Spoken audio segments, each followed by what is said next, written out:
Senpai Cinéma. Pascal, de Ouais, quoi qu'on parle cette semaine? je pense qu'on va faire un retour sur le premier épisode en proposant Gonin 2. Ouais, Gun 2. Gonin 2. Si vous avez écouté le premier épisode, on en a parlé quand même assez longuement. Film de 1995. Puis là, le réalisateur, tout de suite, en 96, Takeshi Ishii, a décidé de tourner la suite, Ouais. qui est une suite plus thématique. Car il n'y a aucun de protagoniste qui jouait dans le premier épisode qui est de retour dans le deuxième. Donc, c'est plus une thématique. Puis cette fois-ci, c'est Five Women. Ouais. Si on répète le titre du On premier, c'est répète. Go Nin, les 5 personnes. Le Go veut dire 5, Nin, personne. Fait que- Ouais. En puis, fait, le film, même, mais j'ai checké même les titres internationaux, il était même connu sous le titre Five Wrong Women at the Right Place. Ils ont essayé de marketer ça quelque part. tu sais, je suis infographiste et je déteste quand les traducteurs décident de prendre quelque chose qui fit dans un espace précis, puis qui Ouais, dit maintenant, faire rentrer ça dans un cercle. ouais. Puis non, c'est pas super vendeur. C'est quoi? C'est cinq femmes. Five wrong women at the right place. C'est comme ça qu'il avait été coté ici par l'agence de classement. Là, je me souviens plus de nom. Elle n'existe plus maintenant, mais il y a encore c'est le système de classement général 13 ans, 16 ans, 18 ans. Puis il a Ouais. été classé, je crois, 16 ou 16 ans. Je pense que c'était pour Fantasia. Fait que tous les films qui devaient être soumis à l'agence de classement, même pour les festivals à l'époque. Je pense qu'aujourd'hui, il y a une exemption, mais fait que, Ok. c'est ça. Donc, c'est là que j'ai vu qu'il avait été classé Five sous ce titre-là. Donc, je ne sais pas s'il était vraiment commercialisé là-dessus. J'ai vu que c'est un des alternate titles, mais bon, c'est plus ou moins, c'est pour l'histoire, là, par curiosité, parce que le titre, c'est Gun and Do. Ouais. Gun and Do. Ben, je pense en rétrospective, on peut dire que l'équipe marketing a manqué leur shot. Je veux dire, je cherchais, pour trouver une copie. Ouais. Puis le plus proche que j'ai vu les diffusions, tu m'as parlé il y a eu un Blu-ray qui a été imprimé en pas super grande quantité euh, au Ouais. Japon. Puis ce que j'ai vu, c'était ça a joué à TV quelque part en Chine un moment donné, là. Ici, il avait été sorti en Amérique du Nord par une compagnie en DVD. Curieusement, le premier, pas, mais le deuxième, oui. Je me souviens plus de Ok. la compagnie, malheureusement, là, mais ça avait été, on l'avait commandé pour que le club vidéo, c'est que je travaillais, je l'avais commandé le deuxième. Mais le premier n'était pas disponible. Ah, Sauf en région 3 de Hong Kong, qui était disponible ensuite, dans les années 2000. excellent. Ben là, je la regarde, puis ouais, il y a des coffrets DVD disponibles hors de prix qui datent de 2011, les deux ensemble sur Amazon, là. Ou Ouais, Gunning ouais, ça 2. c'était sorti après, ouais. Ça c'était ressorti après, une autre compagnie l'avait sorti aussi. Ouais. Non, Celui-là était quand même un peu plus facile à trouver, mettons. Surtout qu'il a joué dans les festivals. C'était à Fantasia. Après Fantasia, je pense qu'il a été distribué en Amérique du Nord, là. Fait que c'était, si on parle de suite, c'est comme on s'entend que tu l'as dit, là, c'est plus une suite spirituelle qu'une suite logique. Le lien principal, c'est le bâtiment qui est ben, en fait, c'est devenu. encore un vol, parce que c'est là que les cinq filles vont se retrouver ensemble. Ouais. Ce coup-là, c'est un concours de circonstances que les cinq filles vont s'allier et se retrouver, et non pas comme dans le premier Golem, où c'est que on recrute des gens pour faire le vol, alors que là, il y en a une fille qui veut faire un vol, elle arrive là-bas, puis il y a un vol qui est en train de se faire, elle s'est fait comme damner le pied par une autre fille qui est là, puis en tout cas, finalement, par un concours de circonstances, les Ouais. cinq filles partent avec le butin. Ils se ramassent c'est ça le lien avec le premier film, c'est qu'ils se ramassent dans la discothèque. Ouais. Déjà, le premier film, on avait vu que la discothèque, elle m'arrachait un peu, là. C'était plus les Yakuza qui avaient pris le contrôle. Puis là, la discothèque est complètement déserte. Même ils se Ouais. demandent si la boîte est fermée ou pas que ce soit, fait qu'ils rentrent dans la place, puis c'est comme là qu'ils vont se cacher le temps d'un. Ouais. Ben, si on rappelle rapidement le synopsis, Ouais. c'est ça, là, Parce que là, là, je vais vite. Parce qu'il y Non, a aussi, en parallèle aussi, une autre histoire, contrairement au premier film aussi. Parce que oui, ouais, là, il y a cinq filles qui vont se retrouver ensemble, mais il y a aussi une histoire principale aussi en parallèle qui est montée d'un vieux monsieur. Le film s'ouvre avec lui, un ouais. vieux monsieur qui est comme un propriétaire d'une compagnie de métallurgie qui semble pas très bien aller, puis qui peut pas offrir le cadeau d'anniversaire de mariage à sa femme qui voulait comme à recruter. Alors, film sur le plan de comment Il y a une ça industrie de s'appelle? métallurgie dans Shinjuku. Son entreprise, de ses propres dires, vient tout juste de recommencer. Elle vient de se sortir Ouais. du rouge. Mhm. Euh, mais une gang de kids de Yakuza décide, en sortant du bar, d'aller foutre la merde, violer sa femme qui Ouais. l'amène au suicide. Puis ça transforme un des protagonistes de l'histoire en Jason Voorhees. Et c'est ça, le personnage, il se forge une épée. Puis, c'est ça qui est cool, parce que le film va vraiment jumeler les deux histoires ensemble Ah, jusqu'à ça, c'est finalement bien dit, il va ça. se retrouver à. Ça aussi, il introduit comme l'autre les personnages rapidement. Ouais. Puis aussi, moins clair que dans l'autre, les filles. Ben, c'est 5 femmes. Quand dedans, ils ont peut-être comme 2, 3 scènes pour établir rapidement c'est quoi Ouais, leur rapport avec le crime organisé ou les Yakuza.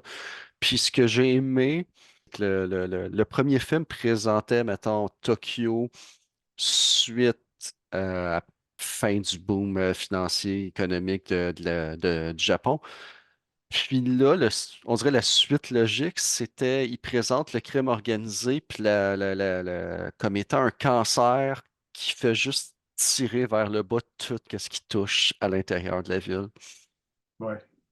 Donc, parce que c'est ça, là, t'as les 5 femmes, t'as une prostituée qui perd ses clients à cause de son âge, la fille qui kick des culs, qui est obligée de transformer son gym en genre pachinko parlor, genre de casino, machine d'arcade, puis là, Une c'est fille une fille qui est traumatisée par un visiblement viol. un viol qui a été fait. Il y a une longue séquence, genre rêve dans le rêve, où c'est qu'elle se fait Ouais, agresser. Puis, donc, c'est ouais, ça, par quelqu'un masqué. D'ailleurs, dans le vol, les gens sont masqués, fait que ça l'aide pas plus. Ça l'aide pas trop, mettons, dans son cheminement de ouais. vouloir Yeah. être sa phobie. Puis, t'as aussi la fille là, qui travaille dans la bijouterie. Ouais, la Inside Puis, Girl qui la est en inside amour avec girl un des qui. punks, là. Ouais, c'est ça. Puis, t'as aussi il y en a une cinquième qui est. Ben, t'as la Rock Girl qui est littéralement une des voleuses Ouais, c'est ça. initiales qui vient les récupérer. Puis c'est bizarre, je pense que j'en oublie une qui est carrément oubliable, mais je suis pas sûr. Ouais, je pense qu'on est bien les dire les uns. Je pense qu'on vient de dire les 5. Ok. En fait, ce qui est le fun, c'est c'est ça, il se répète pas. Non, Puis, il se oui, répète il y a des vraiment pas. liens avec l'autre, mais la mise en scène est différente. Juste le fait son procédé narratif est très différent aussi. Puis aussi le film dans le milieu, ça devient quasiment. Il est beaucoup plus stylisé, ce film-là, mais je veux Oui, dire, il est plus pour des scènes stylisé. d'action et plus, il y a plus de meurtres, de scènes de violence, mais ça reste encore très, très. Pas comme vous êtes habitué de voir, là. Il y a puis aussi, il y a une séquence magnifique aussi dans le restaurant. On sait que la femme a réussi à se sauver. Donc, visiblement, elle a été encore violée ou quoi que ce soit, parce Ouais. que, et comme on la voit, Oh elle est oui. toute attachée, Oh, la mais là, elle a réussi à se cuisine. sauver. Puis après ça, il y a une scène aussi elle se nettoie tout son sang avec le Le, derrière, avec le truc pour nettoyer la vaisselle, là. oh, le rinceur de la cuisine, là, c'est vraiment comme sous-sol, cuisine de sous-sol pas super bien entretenue avec un Yakuza de basse classe, là. Mais Ouais. je sais pas si dans le casting, je pense que la seule actrice que j'ai reconnue, c'est genre la prostituée qui joue la mère dans un film de Noël pour enfants, Rex le petit dinosaure. Ouais, ben je pense qu'il y en a une aussi que j'avais remarqué. Mais le principal, c'est le vieux monsieur Kanogata. Ça, c'est un Ouais. acteur japonais, lui, Marlon. Il est connu internationalement pour avoir joué Mishima dans le drame biographique de Paul Schrader, là. C'est lui qui joue le rôle principal. Dans Pillow Book aussi. Fait que c'est des films peut-être plus que vous connaissez un peu plus. Mais sinon, il a été couronné, il a déjà gagné trois pour genre l'équivalent de l'Oscar du meilleur acteur au Japon durant sa carrière. Surtout sa collaboration avec Shoei Imamura, là, réalisateur, un grand réalisateur japonais, de Balade de Narayana. Ben, dans sa filmographie, je te dirais probablement pas un de ses meilleurs films, c'est Samurai Reincarnation, que j'ai déjà vu, qui est, Ouais. qui, qui est Ben, peut-être ça, pas le c'est un meilleur. film. C'est pas le meilleur film c'est pas le meilleur film de Fukasaku, mais par exemple, House on Fire, il a gagné en 86 pour le meilleur acteur, qui est un film beaucoup plus, un drame beaucoup plus sérieux de Ouais. Ben, Fukasaku. Virus, qui est un film post-apocalyptique, je trouve qu'il est quand même intéressant aussi dans sa filmographie. Ouais. Puis, mais j'aime ça parce que je disais, quelqu'un disait que le plus gros problème de Conan 2, c'est que il y a le titre de Conan, fait qu'on n'a pas le choix de le Ouais. comparer au premier. Parce Puis, que sinon, on trouverait juste que c'est un magnifique film de Yakuza, puis que c'est ça, mais vu que c'est comme une suite, t'as pas le choix de le comparer. Oui, c'est vrai que c'est probablement inférieur, on sent, mais je pense que il a quand même réussi. Je pense que c'est un film qui vaut vraiment la peine. Puis je pense surtout le repeat viewing. Moi, ça fait plusieurs fois que je le vois avec les années, là, puis je pense que le film fonctionne à plusieurs niveaux. ah oui, c'est vraiment un très bon film. Le seul point que je m'attendais pas, puis je te dirais qu'il le rend un peu inférieur à l'original, c'est qu'il y avait une certaine maturité derrière les personnages, comme on dirait que c'était vraiment un homme qui écrivait des personnages masculins. Mhm. Puis là, je trouvais que son passé de mangaka sortait par bout. Le choc était là. Il y a beaucoup de personnages qui interagissent et qui ont de la maturité du monde de 16 ans. Puis ça donne des excellentes répliques, des excellentes scènes d'action, là, mais comme je pense que Celui-là, c'est un film qui est beaucoup plus ancré dans le cinéma de genre que le premier. Le ouais, premier, c'est un film désespéré de Yakuza, vraiment très original et complètement nihiliste. Celui-là, il y a encore un trop côté nihiliste. Il n'y a pas beaucoup de personnages qui ouais. s'en sortent en bout de ligne. Mais puis il y a aussi il y a une magnifique scène de pluie aussi, vraiment torrentielle. Je ne sais pas comment ils ont Ah fait pour oui, filmer sur cette sur scène-là. le Sur le toit. toit, là, ça devait être compliqué.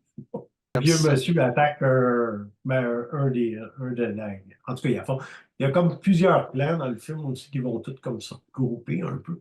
Mais parce que le monsieur, il se met à attaquer, mais on se demande pas, il se demande, les Yakuza se demandent c'est qui lui, qu'est-ce qu'il vient Ouais. faire là. Parce que Puis lui, il veut juste venger, venger sa femme. c'est clairement une histoire de vengeance, puis je trouve ça Ouais. le fun parce que parmi toute l'ambiguïté de l'objectif de qu'est-ce qu'ils font avec le butin que les 5 femmes sont habituées, lui, sa quête est pratiquement claire. Puis euh, plus que ça avance, plus En qu'on fait, découvre sa ouais, psychose. c'est ça, mais il va chercher le 5 millions parce que c'est l'argent que 5 millions d'yens, là, si on peut. Ah, spoil Que pas ce c'est petit l'argent qui bout-là. devait. Hein? Qu'est-ce que Spoil tu dis? pas, mais oui, il cherche. Ben oui, mais je veux dire, c'est plus ou moins, là, mais je veux dire, c'est quand même, c'est important parce que c'est le cadeau qu'il voulait offrir à sa femme. Ouais, ben le pire, c'est que ça m'a pris un bout à le catcher. Fait que sans, C'est le sans premier plan du film, divulgacher. c'est le 4 du film. Ouais, ouais, ben il rentre, il accroche plein de personnes, comme tout le monde sort parce que il vient d'avoir comme de la violence extrême dans la boutique de bijoux. Il rentre, puis il voit la boîte dans laquelle il y avait le cadeau qu'il voulait enfin offrir à sa femme, le cadeau d'anniversaire, et la boîte est ouverte et elle est vide. C'est ça. Puis Lui, c'est sa quête, c'est de trouver ça, c'est son cadeau ultime à sa femme qui s'est suicidée. Mais bon. mais tu sais, C'est quand même assez ouais. twisted. Ouais, ben j'ai ri en disant qu'il me faisait un peu penser à Jason, mais c'est quand même bien réussi. C'est sa maladroitesse, son katana qu'il a fait lui-même à partir de sa fonderie en métal, ça fonctionne. Le personnage est attachant, Ouais. terrifiant, mais on prend pour lui en même temps. Ouais, même s'il n'y a pas beaucoup d'expressions, reste que quand c'est joué par un vrai acteur, il y a quand même l'émotion qui peut se dégager, là. Puis Ouais, aussi, il est crédible dans les. Je veux dire, c'est un vieux, tu sais, c'est un vieux monsieur de 60 ans, là, donc, qui attaque des gangsters. Donc, c'est pas, il se mettra pas à faire de la haute voltige et ces trucs-là. On n'est pas dans John Wickis, là. C'est comme. Il surprend plus que d'autres choses, ouais, puis il tranche ouais, avec étrange. sa lame, là. Donc, Ouais, ben, puis malgré tout ça, tu sais, autant que Bandai était comme le personnage le plus ouais. moral dans Conan 1, il tue pas le monde qui a pas besoin de tuer. C'est genre, il y a vraiment le côté du mercenaire honorable derrière lui. Euh, Oui, oui, c'est un Man of Honor, c'est ça, c'est clair. ouais, c'est d'où ce qui vient à aider les cinq femmes, puis tisser une relation avec eux autres jusqu'à la triste fin. Mais il y a des scènes aussi magnifiques. Quand Ah ouais, elle s'en va quand ils s'en vont se réfugier dans la scène de la piscine aussi, puis là, on s'entend qu'ils sont dans 1996, donc on tourne en pellicule, il n'y a pas de drone et rien. ouais. Il y a des super shots de crane shot, là aussi, que la caméra se promène sous l'eau, là, puis c'est tout en. C'est comme une espèce de poésie macabre, un peu. Ouais, t'as une femme qui devrait pas aller dans la piscine qui décide d'y aller. Ouais. Puis c'est un long plan, une, une caméra hyper stable. J'ai pas porté attention si c'est un plan séquence, mais Ouais, c'est un plan séquence, mais c'est un crane shot. Là. C'est comme tu vois que ça commence au début, puis tu sens la montée, puis après ça, ça commence à se diriger. Là. Tu sais, c'est très ouais. fluide. Là. C'est pas du tout le drone. Ah, puis même avant, quand ils sont assis sur les cinq chaises, de la façon qu'ils sont habillés, de la façon qu'ils présentent ça, qui c'est qui offre de la Ouais, bière à qui, ils profitent de l'architecture, puis c'est super bien framé. ouais. Puis j'ai Ouais, vraiment adoré ça, c'est hein. c'est pas, c'est ça, c'est pas une suite forcée, même si ça a été tourné tout de suite après. C'est vraiment, tu sais, il y a beaucoup, beaucoup d'implications artistiques et tout. Puis c'est ça, je pense, qui rend le film très Ouais. intéressant. Oui, peut-être ici, le gros défaut, comme personne n'avait souligné, que ça s'appelle Golden Do. Oui, peut-être. C'est la loi du business. On essaie toujours de marketer les films. Ben, Tu sais, ça dépend. Ouais. j'ai regardé récemment Best of the Best 3 et 4, ça n'a rien à voir avec les deux premiers, mais Ouais. c'est comme, t'as pas le choix, vu que c'est comme, je pense que c'est une concession qu'ils devaient faire parce que sinon, ils ne donnaient pas le cash, ils n'appelaient pas le Best of the Best 3 et 4. Ben, tu sais, Donc, un autre, ce que je donne, au moins, contrairement à ben des suites ou des franchises à pu finir, où c'est que tout, faut que ça y attache à quoi que ce soit, c'est souvent la suite, c'est juste un remake du premier, mais avec ouais. plus. Oui, ça, c'est sûr que la suite, c'est souvent ça, là. Ben, surtout le 2 là. Le 2 c'est souvent, on y va all out action dans à peu près toutes les franchises, que ce soit au niveau de l'horreur ou que ce soit au Ouais. niveau de l'action. C'est sûr que les Aliens, on part, mais il y a plein d'autres films aussi que le deuxième est souvent vraiment un rehash du premier, puis il va full out. Celui-là, oui, il y a plus d'action, mais en même temps, ça reste un film assez singulier et distinct Ouais. si tu le compares. Ben, Mais oui, même dans sa ouais, composition, on parlait de justement, moi je considère qu'il racontait beaucoup l'histoire de la ville par ses plans élargis, ses establishing shots de ouais, Tokyo. Là, le film commence en plan aérien de la ouais, ville, de la ville, mais ouais. la majorité des scènes qui sont constamment distinctes, ça se passe à l'intérieur. T'as la bijouterie, t'as la Ouais, t'as encore piscine, t'as la cuisine, t'as le toit d'un édifice, puis la transition que quand tu réalises que le toit, le corps tombe, puis tu réalises que c'est quelle bâtisse, c'est ouais. magnifique aussi. C'est ça, j'y donne du crédit pour non seulement avoir fait un nouveau film à part entier, puis même du point de vue technique, il a approché sa cinématographie d'une façon différente. Fait que, Oui, c'est ça. C'est une très bonne suite à conseiller, là. C'est une de ses œuvres maîtresses. Kitano, pas Kitano, Takeshi Ishii. Il a aussi continué, ouais, parce qu'il n'y a pas de Kitano dans celui-là, là, mais je l'ai dit au début, il n'y a aucun personnage qui se retrouve dans je cette pense, suite. je pense que Puis, j'avais regardé rapidement, il y a deux acteurs qui se récupèrent, mais sérieusement, j'étais tellement impliqué dans le film En Ben, rétrospective, ça fait plusieurs fois que je le vois. En tout cas, j'ai pas. Peut-être dans les gangs de Yakuza, il y a peut-être un lien là-dedans, peut-être un petit rôle, parce que celui, le méchant de service, un peu qui est un peu plus sadique, là, qui va ouais, avoir une confrontation avec le vieux monsieur à la fin, qui est comme une coupe mohawk un peu punk, là. Lui, il est un peu. Il joue pas dans le. Il joue je pas sais dans le. pas. Ok, Emo Dude, caricatural, il était pas dans Ben, le rôle. il y a aussi l'espèce de petite. Le petit truc là, que tu vois que s'il y a un lien avec le premier, là, avec le. Ah, ouais, ouais, ouais, le Il petit. l'a aussi là-dedans.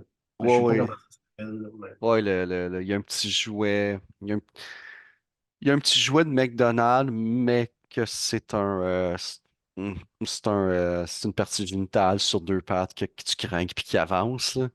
C'est ça. C'est, c'est C'est ça, ça, là. il l'avait dans le premier aussi. Il y a le lien. Dans le deuxième, il y a quelqu'un qui joue avec ça.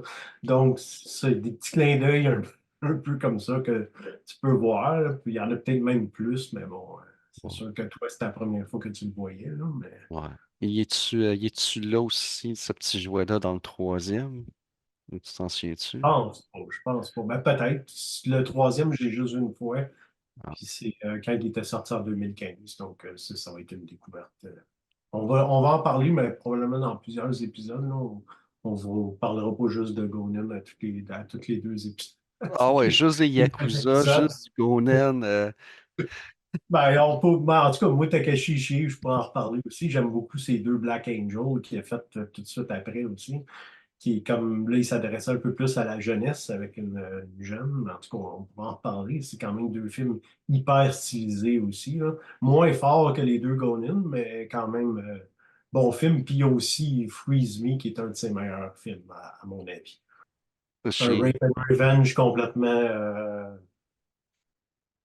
lui, là, que disjoncté. lui est capable de faire. Là, il est comme complètement différent du genre Rape and Revenge qu'on est habitué de voir. Ben, j'aime ça parce que si on parle rapidement de Freeze Me, là, Ouais.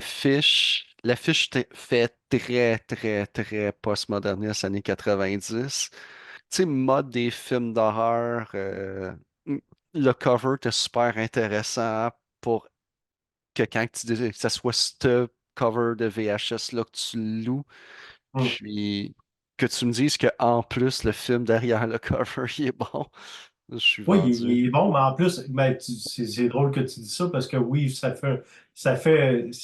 en termes de Rape and Revenge, c'est probablement celui qui se rapproche le plus au cinéma d'horreur avec Intruder aussi, qui est un film d'Hong Kong qui avait été produit par Johnny To, un peu qui est très similaire à ce film-là.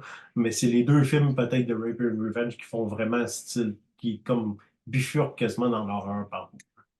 Excellent. Ensuite, après, si on veut faire un survol rapide de Ishii, après ça, il est revenu à ses obsessions à ses débuts de mangaka et puis d'écriture de Pinku. Il a refait des adaptations de Flower and Snake 1 et Ouais. 2, puis il a aussi continué de Bitters. Attends, c'est quoi? En tout cas, je me suis Night in the New 2, Salvation, je crois aussi qu'il est encore aussi, qui tombait encore plus dans le style de c'est des Pinku qui a pas mal réalisé tout le restant de sa carrière, à part quand il est revenu faire Golden Saga en 2015. Il a fait, il a fait ses films de gangster. Il a l'air d'avoir fait justement des filles qui kickent des culs comme, mettons, Scorpion Girl ou ce genre de Violent Pink là. Puis après ça, je sais pas si c'était par manque de financement ou quelque chose. On dirait que le ratio de guns disparaît puis ça commence à être Ouais, remplacé ben, par je des pense que mamelons, hein. ouais, c'est une mode. Ben, en fait, il est revenu à ses premiers amours, je pense, parce que la série des Angel Gods, c'est lui qui les avait tout écrits.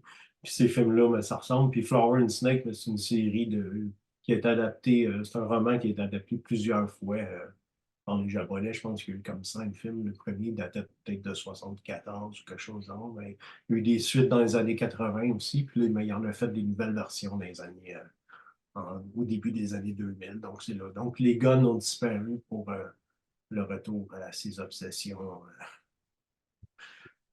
Alors, je regarde rapidement sur Letterboxd, il y a 11 C'est des films films. érotiques très, très, très, très stylisés aussi, hein, on s'entend, là. Ouais, ouais, Avant les Gonin aussi, c'était des films un peu plus, genre des thrillers un peu assez lents quand même, là. J'ai vu Night in the Nude. Et puis, un autre aussi, là, que le titre m'échappe, Orchids Under the Moon, je crois. Donc, c'était ses premiers films, mais il a vraiment éclaté au niveau international avec Golden, même si j'ai expliqué dans le premier épisode que ça a été très difficile de se procurer ce film-là, mais c'est devenu un film culte avec le temps. Donc, il a eu sa Ouais. petite période, puis ouais, je pense que c'est un monsieur, un réalisateur quand même très intéressant dans le cinéma japonais, qui mérite sa place parmi les très bons cinéastes de cette fin de siècle, début du 21e siècle. Il est décédé d'ailleurs en 2020, je crois, pendant Ah la ouais. COVID. Ouais. Ah, ouais. 2021-2022, là, ça fait pas si longtemps que ça. Là. Ben, il était rendu à 74-75 ans, je crois. Je dis tout de mémoire parce que j'ai pas le wiki devant moi, mais toi, tu peux vérifier. 22 mai 2022. Euh, ouais, Wikipédia Personne n'en a résume parlé. sa Personne n'en a carrière. parlé, à peu près. Je me souviens sur Facebook, personne n'avait mentionné nulle part. J'aime ça. Sa page wiki résume sa carrière comme étant il a dirigé plusieurs films érotiques, puis Gonen. Ouais, c'est ça. Ben, c'est comme j'ai vu un documentaire récemment sur Joe D'Amato, puis il Oui. disait genre le réalisateur de Anthropophagus et tout, mais tu sais, il a fini sa carrière avec il faisait des porns italiens hardcore, là. Puis c'est genre quand il est mort, c'était les headlines, c'était The King of Porn is Dead, quelque chose comme ça. Puis là, ça avait vraiment offusqué tout le reste de sa famille et tout, parce que il voulait pas faire des porns, c'était juste en fin de carrière pour alimenter choses, mais il était genre bankrupt financièrement, puis il avait comme juste pas le choix parce que le cinéma de genre italien était mort, mais il avait une aversion pour tourner ces porns-là, puis ça a touché beaucoup sa famille parce que c'est genre, tu sais, on le réduit à un réalisateur de porn parce qu'en fin de carrière, il tournait des. Bon, mais bon. C'est juste des fois, les headlines, c'est juste pour faire vendre. C'est Ben, tu dire, sais, les gens c'est. parlent à travers leur chapeau. Ouais, ben ça, on peut parler des listes top 10 de. Je pense que on va faire un épisode éventuellement là-dessus. On pognait les listes top 10 qui nous font pogner les nerfs le Ah plus. oui, je pense que ça, on va en parler plus tard l'épisode parce que moi, c'est pas les films. Ben, en tout cas, je suis un peu tanné de retrouver toujours les mêmes titres dans ces maudits films-là. Dans Ah les ouais. top 10, là, c'est toujours les mêmes. Peu importe que ce soit quoi, les films de Noël, que ce soit des films d'action, que ce soit n'importe quoi, c'est toujours les mêmes maudits films qui se retrouvent dedans avec un ou deux films trendy du moment pour les clickbait pour les nouveaux. Là, faut qu'il y ait un ou deux films pour les films bros là, pour qu'ils soient bien contents. Ah, ben, il y a une liste qui était populaire récemment sur Letterboxd, puis je cliquais dessus, c'était comme 100 films que vous devriez écouter avant de mourir. Mhm. Puis, tu sais, je m'excuse, t'es pas obligé d'écouter 6 films de Studio Ghibli avant de mourir. Tu peux en écouter un, puis après ça, prends Ouais, la décision par toi-même. Puis là, je me souviens plus, mais il y avait plein d'affaires du genre de OK, on a catché que ces 5 directeurs-là que t'es aimes. pour une association de critiques, faut que je ponde mes 50 meilleurs films des 50 dernières années. Puis je vais essayer, puis je pense que c'est facile, je n'ai pas encore pensé, là, mais c'est sûr que je ne mettrai pas comme 10 films de Martin Scorsese. Il va en avoir un. Là.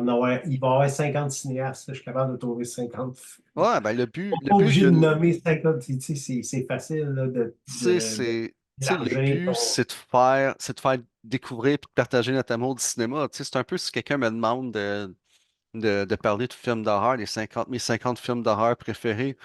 Oui, factuellement, il y a, il y a facilement au moins 3 films de Chucky dans la liste. Ben, ça, c'est ma liste à moi. Ouais, ça, c'est- Ça, c'est ma Oui, liste il y à a moi. peut-être le premier, mais bon, on verra. Mais, en tout cas, blague à Ouais, part, ben, ouais. tiens, j'ai Mask of the Red Death en t-shirt aujourd'hui. Il va faire partie de la liste. Mais au-delà de ça, c'est comme blague à part. Si je veux partager mon amour du cinéma puis je veux encourager le monde à découvrir le cinéma, ma liste inclura pas 8 films de Chucky. Oui, c'est ça. Mais si on en revient juste parce qu'on a parlé un Oui, peu il y a il y a une couple de minutes de Joe D'Amato, puis oui, c'est vrai, il a fait comme des excellents films d'horreur, mais d'un autre point, puis tu sais, la critique facile, si tu regardes sa filmographie, les affaires qui vont te sauter aux yeux, c'est comme ah, c'est lui qui a fait les rip-offs italiens des manuels, tu sais. Oui, oui, non, le cinéma érotique était là, mais c'est parce que là, on l'a réduit à un réalisateur de porn en fin de carrière. C'est Ouais, plus dans non, ce sens-là. Parce que lui, c'est sûr qu'il a toujours voulu aller plus loin que les genres. Là. Tu sais, Emmanuel in America, ça allait très loin dans le genre pseudo-stuff. Tu sais, t'as Anthropophagus qui allait très très loin, qui est reconnu pour deux scènes réputées qui sont encore très choquantes aujourd'hui. Puis c'est ça, tu sais, c'est pas, il n'est pas de la trempe des Fucci ou d'Argento ou ces choses-là, mais de le réduire à un réalisateur porn star, le gros headline, le genre de King of Porn, tu sais, c'est pas Ron Ah Jeremy qui non, est. c'est méchant. C'est ça, c'était méchant. C'était plus dans ce sens. Non, c'est ça, c'est comme. Comme là, ils disent que l'autre, il a fait Go-In et des films érotiques. C'est une manière de le dire. Là. C'est quand on sait pas quoi dire, on réduit ça à. D'ici le temps qu'on couvre Gonan Saga, je vais aller annoter la page Wikipédia pour que ça ait plus honorifique à ce grand directeur qui est Takashi Ishii. Oui, mais comme là, là, tu vois, on vient de dire qu'on ne parlera pas toujours de toutes les mêmes, puis on notera pas, mettons, je ne mettrai pas, moi j'avais dit, toi tu ne mettras pas trois Chucky, moi je ne mettrai pas six Scorsese dans ma liste. Donc ici, on vous rassure, on ne parlera pas juste de Takeshi Ishii, j'en ai parlé. Peut-être qu'éventuellement, peut-être dans un an ou deux, on parlera de Freeze Me ou Gone 2 plus celui. Gone Saga, celui-là, c'est sûr qu'il va venir peut-être dans les prochains mois. Mais c'est ça. Donc, je pense qu'on a quand même beaucoup, beaucoup, beaucoup de. J'ai juste, l'autre jour, j'ai juste commencé à sortir une liste, puis il y avait déjà une vingtaine de titres que j'ai déjà proposés. Donc, ça va être Ah, faisable. wow. Ah, c'est excellent, ça. J'attends ta liste avec impatience. On va sûrement se laisser tenter par une expérience, je pense, peut-être dans 2 semaines. On va se laisser tenter peut-être par quelque chose que peut-être on n'a pas vu les deux, puis là, ça ne veut pas dire qu'on va être dithyrambique puis qu'on va juste dire que c'est bon. Là. Je pense qu'on va Ouais. essayer des affaires. On va essayer de vous faire découvrir des œuvres intéressantes et majeures et importantes et sont passées sous le radar, comme on peut dire. Ouais. Mais je pense aussi on va essayer des trucs aussi, puis n'hésitez pas à faire des recommandations aussi. On va se plier au jeu de. Si on rappe juste rapidement, je pense Gone 2, le film commence avec la même façon que le premier, avec les mêmes instruments. Ouais. Puis je pense que c'est principalement le même soundtrack qui est excellent du premier, mais qui a tweaké le beat un peu, puis que Ouais, pas pour bien habiller. il y a plus la scène du vol en tant que tel, qui est un peu plus longue que le vol dans le premier, parce qu'il se passe deux, trois événements qui arrivent dedans. Là. C'est pas aussi simple, parce que là, ça se passe avec plus de personnes, puis de Ouais. l'endroit public. Puis là c'est plus punché. C'est la seule séquence qui est vraiment plus punchée, avec beaucoup de rythmique dans les séquences, là, mais ça aussi, c'est. Ah oui, puis il y a une séquence aussi que tant qu'ils s'en vont dans la discothèque, à un moment donné, t'as la séquence dans le premier, quand ils arrivent avec les Yakuza, la toune, c'est la même toune qui joue, mais elle est entendue cette fois-là pendant à peu près 30 secondes seulement. Je ne sais pas si tu l'as reconnu, mais c'était Non, la même toune. ah, c'était la même. Fait que tu vois, c'est ça, il y a des petits liens avec le premier, mais c'est ça. Je sais pas pourquoi, d'où est-ce qu'elle sortait, là, parce qu'à un moment donné, ils dansent tout comme l'espèce de twist. C'est là que le bound se fait entre les cinq filles. Ouais, Puis, c'est un nightclub. Je sais pas qu'est-ce qu'un jukebox fait là. ouais. Puis là, il commence à Il était capoter. là dans le premier aussi, le jukebox. Ah ouais? Ah, ok. Ouais. Mais Ouais, parce que le Yakuza, il dit, tu vas-tu remettre toujours la même maudite chanson toute la soirée. Puis c'est cette tune-là qu'on entend en leitmotiv, puis là, on l'entend brièvement quand la fille, elle s'en va en bas parler au téléphone. À un moment ah donné, ouais. puis l'autre fille, là, t'entends dans le jukebox en haut que c'est la tune du premier qui est. C'est peut-être moi qui hallucine des affaires, mais je trouve que la conclusion m'a fortement fait penser à à la série de films japonaises des années 70, Stray Cat Rock. Ouais, c'est vrai. C'est C'est la seule fois que là, je pourrais dire que là, qu'il y a une référence au vieux film, mettons, de Yakuza, parce que on l'a dit, Ishii a son propre style, c'est pas un gars qui se met à vouloir imiter les autres. Donc là, oui, la fin, mais je pense que la fin annonçait probablement un troisième volet qu'il n'a pas fait après pour je sais pas trop quelle raison. Peut-être le film n'a peut-être pas eu le succès non plus escompté. Le deuxième, je pense que s'attendait à un plus gros succès, puis ça a peut-être mis un frein aussi un peu Je sais pas, j'avais un feeling, tu sais, c'est un parallèle vraiment bâtard que je vais faire, mais quand que Netflix avait fait une série de téléséries en accord avec Marvel, puis qui ont Ouais, perdu le contrat parce que Disney, blablabla, il s'était ramassé que le dernier épisode ou les 5 dernières minutes des dernières, à partir du moment où c'est qu'ils savaient qu'il n'y aurait pas de suite ou que c'était en négociation, ils ont fait comme si quoi, the sky's the limit. C'est à peine s'ils n'ont pas fait venir les extraterrestres dans les dernières minutes, quoi que ce soit. Fait que j'ai le feeling que il a fait le film qu'il voulait faire. Après ça, ça se termine avec la confrontation finale. Il y a une ouais. utilisation de freeze frame qui est.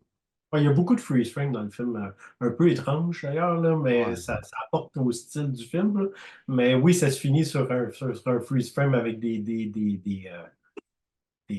tirs. Bon, on ne sait pas trop qui, quoi, où, Ouais, pourquoi tu puis là, fais mal. il y a un petit épilogue que c'est ça qui me fait dire que c'est un genre de Hail Mary pass que Ouais, si, ça sonne un peu forcé, un peu. Ça sonne un peu, pas botché, mais genre, tu sais, on met ça au cas où.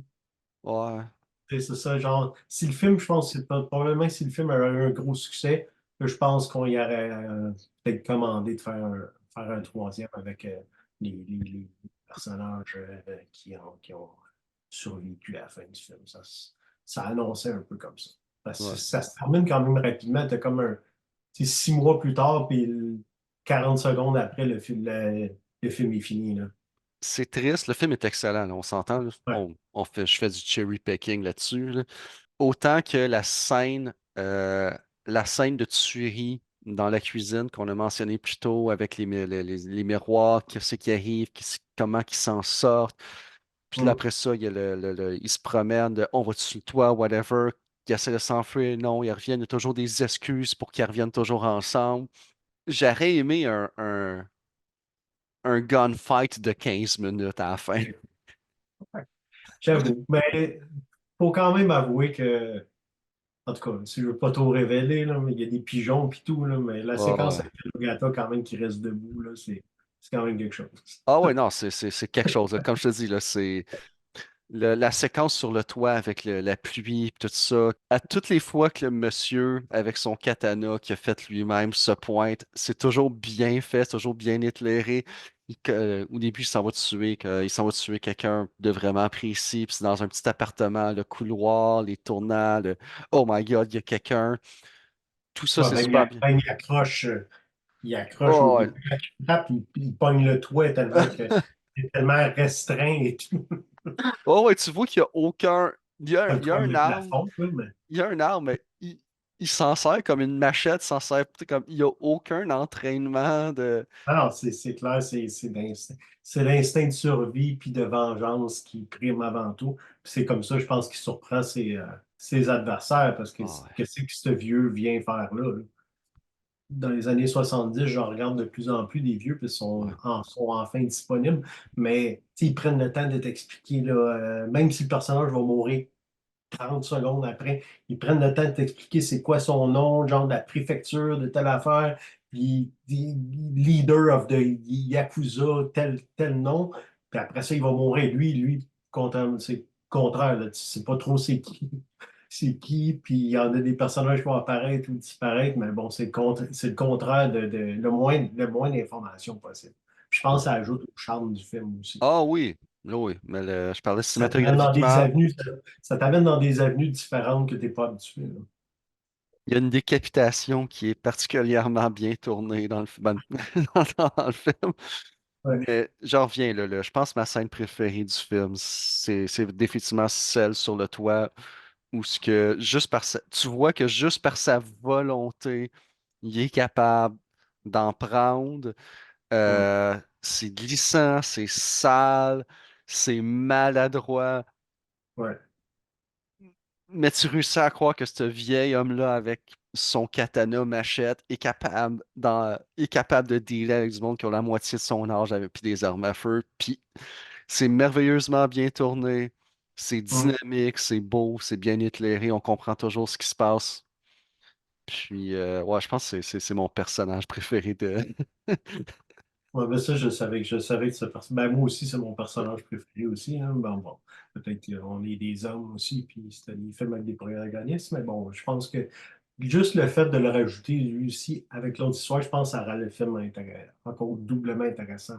Surtout la manière qu'une fille va se genre, bander avec lui un peu, là. Ouais, Sa femme, quand elle va retrouver sa femme, en tout cas. Fait que c'est vraiment intéressant. ouais, Il y en a qui la trouvent ça super romantique. Pour, voilà. Donc, je pense que, en tout cas, ben, Ken Ogata aussi, tantôt, je l'ai mentionné, il jouait, c'est ça, j'avais dit qu'il avait gagné 3 Major Awards, mais aussi, pour moi, sa performance, il n'a pas gagné parce que c'est dans le film Vengeance is Mine de Imamura de 1979 et il joue je, un rôle d'un vrai tueur basé sur une histoire d'un vrai tueur en série, puis là-dedans, il est incroyable, là. C'est une des meilleures performances de glacial de quelqu'un vraiment dangereux, là, en plus, c'est une histoire vraie, donc ce personnage-là est vraiment excité, mais sa performance est grandiose. Je ne sais pas pourquoi il n'a pas gagné, il faudrait que je vérifie c'est qui avait gagné cette année-là. Mais il est extraordinaire. Ah, je pense qu'il a gagné, c'est vrai que je pense qu'il a été nommé 2 fois. Il a gagné pour The Demon et pas pour ce film-là. Au moins, il a donné le même. Je viens de cliquer, là. Il a gagné pour The Demon en 79, puis Vengeance is Mine en 79 aussi. Donc, ben, j'ai pour mon dire souvent, les prix sont pas nécessairement donnés non, non. à la personne qui a ou l'art qui a le mieux Non, performé cette ça, c'est année-là. vrai dans tous les pays. Hollywood, c'est probablement le pire. C'est le produit ou le service ou le produit artistique qu'on cherche à pousser de l'avant pour une raison ou une autre cette année précise, là. Oui, ça c'est vrai. Puis souvent, des fois, c'est des Oscars hommages aussi, là. Même si on ne rend pas hommage, des fois, c'est ah oui, lui, c'est vrai, il y avait déjà nommé, il est rendu à tel âge, probablement qu'il n'y aura plus vraiment de rôle important. Fait que, surtout pour les seconds rôles, on va y donner, là. Ouais, comme Denis Arcand, quand il avait gagné son Oscar, il fait comme, OK, c'est le fun, j'apprécie l'Oscar, mais j'aurais aimé ça de l'avoir à 20 ans, ça aurait peut-être plus aidé ma carrière, tu sais. Oui, ça c'est vrai. Il n'y avait pas tort. Je ne suis pas toujours d'accord avec Denis Arcand, mais surtout depuis qu'il a gagné son Oscar, il ne méritait pas tant que ça, ce film-là. Mais bon, je préfère ses vieux films. Mais bref, il y avait quand même très raison là-dessus. Ouais, non, ben, je trouve ça toujours divertissant, lire les nominés, puis lire les gagnants. Ouais. Mais je pense que tu vas être d'accord avec moi, lire les Razzies, on dirait que le monde qui participe aux Razzies aime beaucoup plus le cinéma que le monde qui participe à Hollywood, aux Oscars. Ouais, ben, faudrait que je check un peu plus, mais je me souviens juste de l'année que Paul Verhoeven, s'était présenté, puis il avait gagné tout pour Showgirls, puis il avait été faire un speech en après. C'était magnifique, là. Puis là, à Star, 20 quelques années plus tard, le Showgirls, tout le monde le redécouvrait, puis disait, ah, finalement, c'est un bon film. Alors que, tu sais, cette année-là, quand il était sorti, c'était de loin le pire film qui existait au monde, à peu près, là. Fait que c'était une abomination. Fait que, il avait tout gagné, il avait tout raflé cette année-là, mais lui, il savait, je pense, qu'en allant accepter ce prix-là, qu'il avait fait un film pas mal plus intelligent, je pense, que vous le pensiez au départ. Je suis pas un grand fan de Showgirls non plus, je fais juste dire que c'est drôle que le film, 20 ans plus tard, les gens le redécouvraient alors que le film, je pense qu'il était quand même assez. Pour les raisons qu'ils l'ont découvert, je pense que c'était déjà visible en 95. Ça va besoin d'attendre 20 ans pour savoir ça. C'est Ouais. juste, c'est comme un film, des fois, il y a comme une réputation qui traîne un film qui part de quelque part, puis après ça, on dirait que c'est comme le bandwagon suit. Moi, je Ah, trouve ça. moi je pense que Showgirl a souffert définitivement à l'époque, il y avait beaucoup moins de canaux de communication pour parler de Oui, cinéma. c'est vrai. Puis, un peu à la défense des critiques, peut-être que la chaîne de distribution puis le budget pour faire ce type de film-là à l'époque était, c'était peut-être pas le meilleur canal de distribution pour faire Showgirl dans les fin des années 90, là. Non, mais Verhoeven, il a pris une chance, c'est sûr. Je pense qu'on l'attendait un peu, puis c'est une erreur de parcours probablement d'avoir sorti ce film-là avec ce budget-là à cette période-là. Mais bon, c'est comme. Non, ça rend pas le film mauvais, hein. Non, c'est ça. Mais il paraît que c'est mauvais. Il paraît. Paraît que c'est mauvais. Bon, moi aussi, des fois, j'ai un préjugé en partant, mais je vais au moins voir le film avant de dire que finalement, je ne l'ai pas aimé. Fait que la semaine prochaine, on va. Et toi, je pense qu'on va nous parler du film la semaine prochaine. C'est moi qui parle du film la semaine prochaine. Excellent. Fait que à la semaine prochaine. 命の恩人ですから